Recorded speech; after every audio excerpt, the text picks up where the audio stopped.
Have you ever considered making a podcast? Well, Spotify has a great platform that lets you make them very easily, distribute them everywhere. You can even earn money while doing so, and it's all in one place. And the best part, it's all for free. It's called Spotify for Podcasters, and it's really simple to get started. So you record and edit your podcast right from your phone, your computer, whichever one that you like. And then when you publish them, they distribute your podcast directly to Spotify and also everywhere else that podcasts are heard. You can do video podcasts, you can interact with your audience with Q&As and polls. And once they're up and running, like I mentioned before, you can even earn money through your podcast in a variety of ways through things like ads and podcast subscriptions. And of course, it's totally free to use. There is no catch. When I started Plant School, I used Spotify for Podcasters, and I continue to use it because I love it. It's super easy to use, and it gives me everything that I need as a podcaster. So if you have ever wanted to start your own podcast, I highly recommend that you try out Spotify for Podcasters. You can download the app or go to www.spotify.com/podcasters to get started. Hello and welcome to the Plant School podcast. I'm Rachel Tenney, and here we learn all about plants, how they work, how to care for them, and it's all taught in a way that anyone from beginner to expert can listen to, understand, and enjoy. So I hope that you will join me in Plant School. Hello and welcome to the Plant School podcast. As you can see, for this week's episode, we are doing the top 10 pink plants. And why are we doing this? Well, first reason, pink plants are cool. At least I think they are. I hope that you feel the same way. And then also, this is kind of like a celebratory episode because I am having a baby girl. And this is kind of just like a celebration of that. At least I'm hoping that she's here by the time this episode comes out. Because if not, well, actually, there is no if not. It is not physically possible for me not to have had this baby by the time this episode comes out. So this is kind of just based on my personal opinion. There's no particular order to how I list these. I actually don't own a whole lot of pink plants, but I'm excited to get more, especially after doing this episode. There are some really beautiful ones.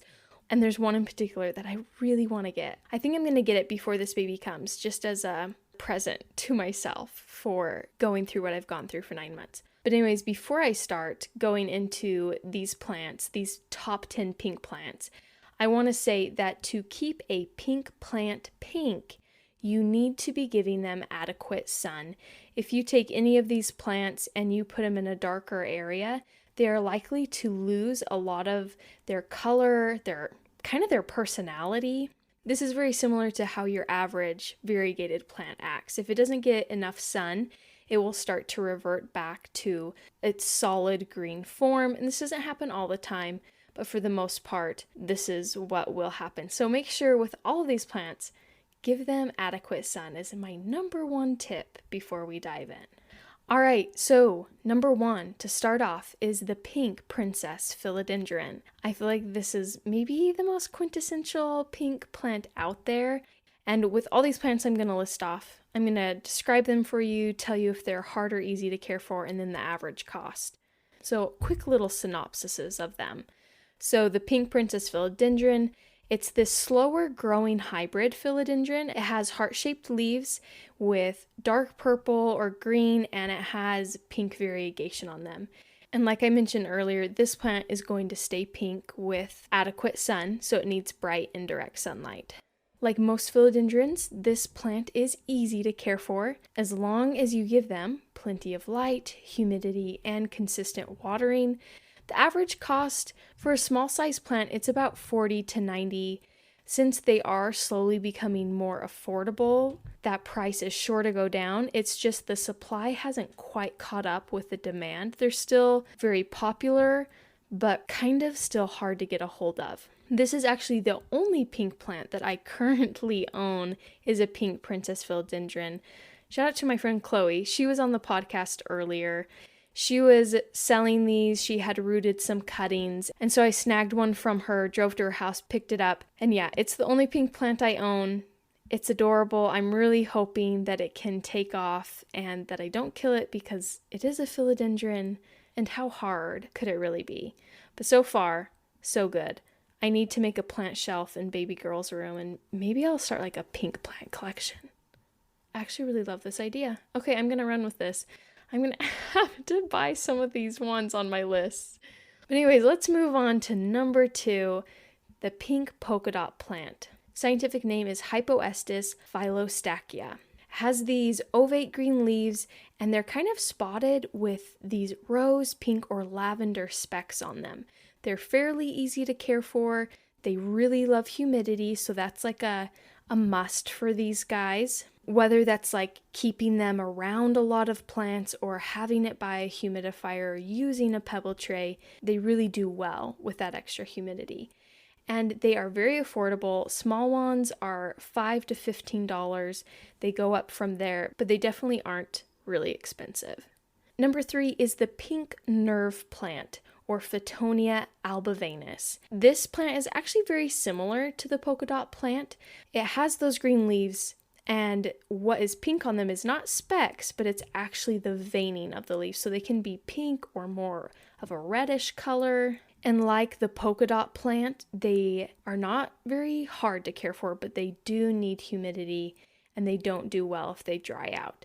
These guys cost anywhere from $10 to $30, so also a pretty affordable pink plant.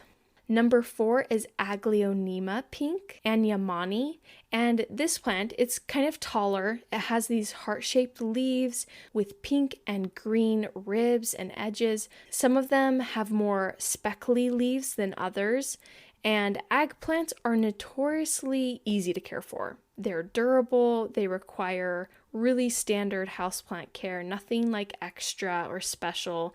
So this one is great if you are wanting one that's not gonna die on you. And they're really pretty. The average cost is around $25 to $75 depending on the size that you are wanting, but this is a great pink plant. Number 5 is the rose painted Calathea. Scientific name is Calathea roseapicta Rosie. Rosie is its cultivar name.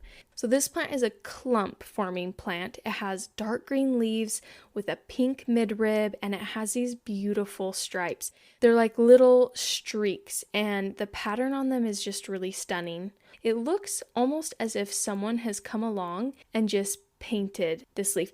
Probably that's why they call it the rose painted Calathea. It is so pretty. Unfortunately, Calatheas are notoriously picky, so they're a little bit harder to care for. They like bright indirect light, moist soil, and high humidity. They don't really react well with coldness. The average cost for a rose-painted Calathea is from $15 to $50, again, kind of depending on the size and the seller. But this one, so pretty. I love Calatheas and the way they look. It's just so unfortunate to me that they can be so picky about their environment. All right, we're going to take a quick break, and when we come back, we're going to cover the last 5 pink plants on my list, including the one that I am just in love with, and I'm definitely going to buy before this little girl arrives. Listen to the 48 Hours podcast for shocking murder cases and compelling real-life dramas from one of television's most watched true crime shows. Go behind the scenes of each episode with award-winning CBS News correspondents and producers in Postmortem, a weekly deep dive. Listen to 48 Hours wherever you get your podcasts. Brooks Running has a new shoe for you runners out there. Did you hear that? Better turn up your volume. In fact, turn it up to the max. Introducing the all-new Ghost Max. It's got all kinds of things to make your knees and ankles feel protected, like Max Cushion, Max Soft Landings with DNA Loft V2 foam, and Max Smooth Rides with their Glide Roll Rocker. Feel better on your run with Ghost Max. Learn more at brooksrunning.com. Okay, we are back and ready to dive into pink plant number 6, which is pink chaos coleus. And I was always under the impression that coleus was more of a landscaping outdoor plant, but apparently you can actually have coleus inside in your indoor environment. If you don't know anything about coleus, they are really brightly colored plants. They come in so many beautiful varieties. There's actually this really pretty coleus planting bed that is one of my favorite things to go and see. So me and my family, we like to go on walks around temples out here in Utah. There's a lot of temples for the Church of Jesus Christ of Latter-day Saints. I don't know if you guys have ever heard of that church, but I'm a member of it. Anyone can go look at the temple and their grounds though. And if you are ever in Utah, the Payson, Utah temple in the summertime will usually do coleus beds where it's just, their planting beds are full of coleus and they are beautiful because of how brightly colored the coleus is just naturally. And so the fact that I know that I can have coleus in my home was a very exciting thought to me because I've always been obsessed with this coleus bed at the Payson, Utah temple. So the pink chaos coleus, it has these textured leaves like most coleus does, and the colors on it are green, red, white, as well as pink, and the middle is kind of the pink part, and then it goes out to purple with green edges. They are pretty easy to care for. They do need plenty of bright indirect light, if not direct light, because a lot of these are outdoor plants. They might need to adjust a little bit to that direct light, but don't be afraid to put them in a really bright area. And when I was trying to find an average cost for these, it was kind of hard because these plants are generally sold as annuals in nurseries, not as houseplants. So if you're wanting to get one, you might have to wait till like springtime and go to a nursery, maybe call in an order for pink chaos coleus if you can. But their seeds, you can get those online very easily. They're about $5 to $10 for a pack of seeds. I did find maybe 1 or 2 listings for grown plants of pink chaos coleus, and they were around $30 or so. I would assume they would be more affordable though if you got them from your local nursery in springtime. Number 7 is Syngonium pink neon, or Syngonium podophyllum neon robusta. So syngoniums are part of the arrowhead vine family, and so they have these really large heart-shaped leaves, and the Syngonium pink neon, their leaves are like completely light-colored pink, and it will vine if you don't prune it, but this is like a really striking pink plant just because it's so light pink and it's the entire leaf. They are fairly easy to care for. You just need to prune them to keep them to a manageable size and not go crazy with their vining. When I looked them up, their average cost was around $18 to $50, and it was a very accessible plant to buy online. There were so many listings. A really big contrast from the coleus that we were just talking about. This one you can find most anywhere online. All right, number 8. This is the one I've been so excited for. It's the tricolor Stramanthe, or Stramanthe sanguinea tricolor is its scientific name, but I just think it is so freaking pretty. I don't know what it is about it, but I just think it's stunning, and that's my personal opinion. So it has these long, skinny leaves, and the colors on these leaves are green, cream, and pink. And they kind of are just like these splashes of color on these long, skinny leaves. Almost reminds me of like a stained glass window sort of look. So these plants are not hard to care for, hallelujah, because I want to get one. But they do require bright indirect sunlight, and they do not like underwatering. So they are ones that really thrive on a consistent watering schedule. The average cost for them is around $20 to $60 for a more like small to medium. And you can get some that are pretty big for up to like $80 to $100. But again, these are another one that they are plenteous online and really easy to get a hold of. I don't know about locally. I honestly have never seen one locally, but as far as the online community goes, you can find one for a very decent price. All right, number 9 is Philodendron Pink Congo. And I put this on my list, not thinking about it as I was researching. And then I realized my faux pas because this plant is actually not a real pink plant. It was a whole big scam targeting rare plant lovers. I don't know if you guys have heard the story about Philodendron pink Congo, but I wanted to keep it on my list because it is an interesting story and something to keep in mind when you are buying a variegated plant. First of all, if you're trying to buy a plant that's like blue or something ridiculously crazy, just know that it is probably a scam targeting plant lovers. And the whole scam behind this one was that it was made pink by a chemical alteration and it doesn't produce permanent results. And so after like 6 to 12 months, the Philodendron pink Congo would revert back to being fully green. And yeah, I guess you could make it pink by getting the chemical and applying it again, but it's just not an authentic pink plant. So, moral of the story, don't buy a Philodendron pink Congo. They're actually still out there, which like blows my mind, but they will not stay pink. Use my other 9 suggestions. Those are real. I promise. Those are not scams. But just be aware that there is a kind of a big scammy market when it comes to weirdly colored plants. So just make sure to do your research. All right, number 10, my last pink plant is another Calathea. I'm telling you guys, Calatheas are so pretty. I could not resist. So it's a Calathea pinstripe. Its scientific name is Calathea ornata. It has these large dark green leaves with these small silvery pink veins. It kind of looks like pinstripes since they are such small lines.